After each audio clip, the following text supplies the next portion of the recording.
ഈ റോഡിലേക്കാണ് നമ്മളിനി റൈഡ് പോകുന്നത്. അവിടേക്ക് ബാക്കി സ്ഥലങ്ങളൊക്കെ കവറപ്പ് ചെയ്യാനായിട്ട് നമ്മൾ ഓടി നടന്ന് പോവുകയാണ്. പൊക്കോണ്ടിരിക്കുന്ന ഇടയ്ക്ക് എല്ലാവരും ഇങ്ങനെ കൈവീശി കാണിക്കുന്നുണ്ട്. കുട്ടികളൊക്കെ ആണെങ്കിലും അവരൊക്കെ വളരെ എക്സൈറ്റ്മെൻറ്റോടെ നോക്കുന്ന കാണുമ്പോൾ നമുക്കും വളരെയധികം ഒരു സന്തോഷവും ഹാപ്പിനെസ്സൊക്കെ ഫീൽ ചെയ്യാറുണ്ട്. ബൈക്കുകളിങ്ങനെ നിരത്തി വെച്ചേക്കുന്നത് കണ്ട് അവിടെ ടൂർ വന്ന കുറച്ച് പിള്ളേരൊക്കെ ഉണ്ടായിരുന്നു. അവർ ഫോട്ടോ എടുക്കുന്നുണ്ടായിരുന്നു. പിന്നെ നമ്മുടെ ലാസ്റ്റ് സ്പോട്ടായ ടെമ്പിളിലെത്തി.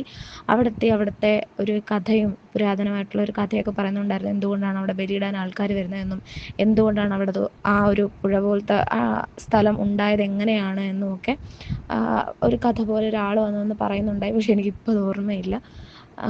അത് കഴിഞ്ഞ് പിന്നെ നമ്മൾ തിരിച്ച് റിസോർട്ടിലേക്ക് പോകുന്നുണ്ടായി.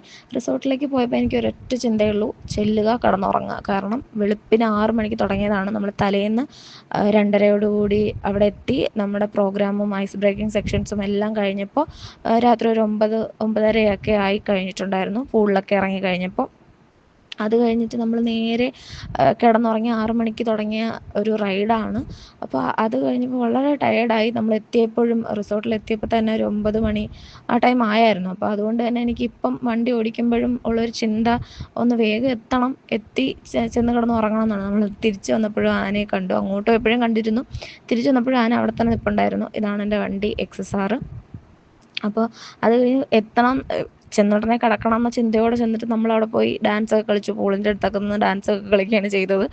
അത് കഴിഞ്ഞ് പിന്നെ കിടന്നുറങ്ങി. രാവിലെ ബ്രേക്ക്ഫാസ്റ്റ് കഴിച്ച് ഒരു 10-10:30 നമ്മൾ റൈഡ് തുടങ്ങി. അവർക്കൊക്കെ എറണാകുളമായിരുന്നു, എനിക്ക് ട്രിവാൻഡ്രമായിരുന്നു പോകേണ്ടത്. കുറച്ച് പേരും കൂടെ ഉണ്ടായിരുന്നു. അങ്ങനെ ഞാൻ എൻ്റെ വീട്ടിലെത്തി. അമ്മ ദാ വെളിയിൽ ഇറങ്ങി നിൽപ്പുണ്ട്. അങ്ങനെ തിരിച്ച് വിജയകരമായി ഞാൻ എത്തി.